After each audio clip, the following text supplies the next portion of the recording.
Well, welcome back to Weather Nation. Take a look at this video out of Scituate, Massachusetts. You can see how powerful those waves are, and that's letting you know also how strong the winds have been and still are.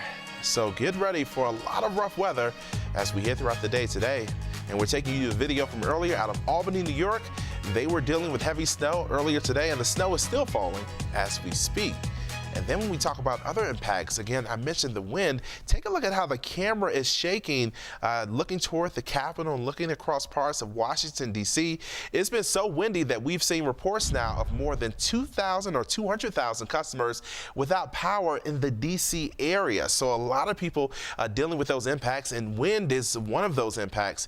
And they stretch, those wind alerts, they stretch from parts of the Carolinas all the way to coastal Maine. And in the high wind areas, we can have wind gusts as high as 50 miles per hour or even greater than that. So again, a lot of windy weather out there.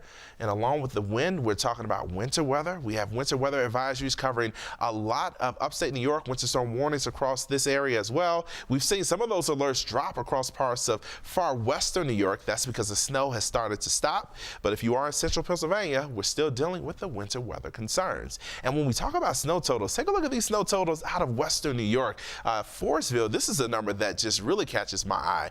22 inches of snow, more or less, in the last 24 hours. That is an extreme amount of snow. I'm sure it made for very tough travel conditions.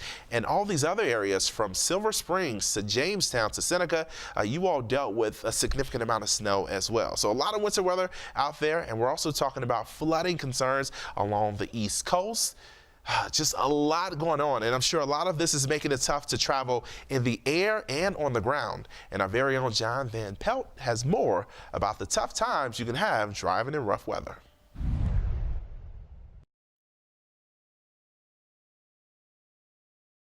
Weather-related threat has been extreme heat, followed by flooding. But a much bigger threat to our lives and safety is weather-related traffic accidents. From 2005 to 2014, those crashes have taken nearly 6,000 lives a year, compared to around 550 deaths from heat, floods, tornadoes, hurricanes, and all other weather-related causes combined. While we might think that snow, sleet, and freezing rain are the main culprits in these accidents, the majority of crashes are actually caused by wet pavement and rainfall year-round. So every year, more than 5,100 fatal crashes, 304,000 injury crashes, and more than 900,000 property damage crashes occur in adverse weather or on slick pavement. So to be safer, drive defensively. When the road is wet, slow down. Leave longer following distances between you and other cars. And if you find yourself in a hailstorm, don't take shelter under an overpass. It's a dangerous place to be if a tornado is coming behind the hail. And it prevents emergency traffic from moving too. For Weather Nation, I'm John Van Pelt. Great information from John. And as we take a look at other areas that could be dealing with tough travel, we have to look west, and all across northern and central parts of California. We have winter weather advisories, winter storm warnings across these areas. We've already seen a lot of rain and already a good amount of mountain snow, but we're also dealing with blizzard conditions right around the California, central Nevada borders. So a lot going on in terms of weather. And when we talk about the snow, again, some areas in the Sierra Nevada, we're talking about more than 3 feet of snow. And then we're talking about potentially in some of the other areas across the west, anywhere from 6 inches to more than a foot of snow.